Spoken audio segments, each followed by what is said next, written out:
কাছে বা নিকটে বাস করার নাম হলো উপবাস। আর যদি ভগবানকেই না মানি, ভগবানকেই না স্মরণ করি, ভগবানের চরণে যদি তুলসী না দিই, তাহলে কেমন উপবাস করা হলো? তাই পিতামহ বলছেন, আমি কিভাবে করব একাদশী? আমি একাদশী তো চাই করতে, কিন্তু আমার কাছে ফুলও নাই, ফলও নাই। আমার কাছে ফুলও নাই, ফলও নাই, আমি কিভাবে একাদশী ব্রত করব?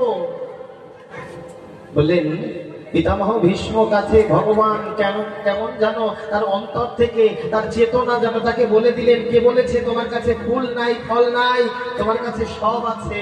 তুমি দেখো না, তোমার ভিতরে একাদশ ইন্দ্রিয় আছে, সেটাকেই তুমি ফুল হিসেবে, সেটাকেই তুমি ফল হিসেবে যদি গোবিন্দ চরণে উৎসর্গ করে দিতে পারো, সেটাই হবে তোমার শ্রেষ্ঠ একাদশীর ব্রত। বিদায় গৌর হরি হরি বল।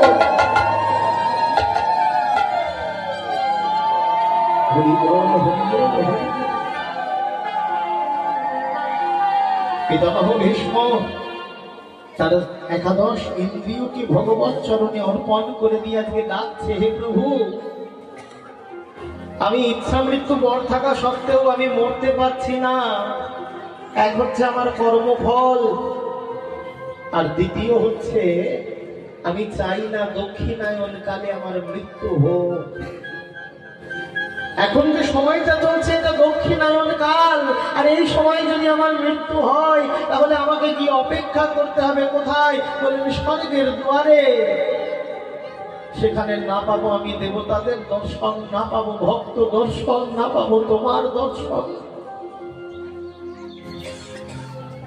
কিন্তু যদি আমি কুরুক্ষেত্রের ময়দানে শুয়েও থাকি, জানি আমার মৃত্যু যন্ত্রণা ভোগ করতে হবে, আমার অসহ্য তীব্র বেদনা সহ্য করতে হবে, কিন্তু তবু আমি যদি তোমায় ডাকি, তোমার দর্শনটুকু পাবো।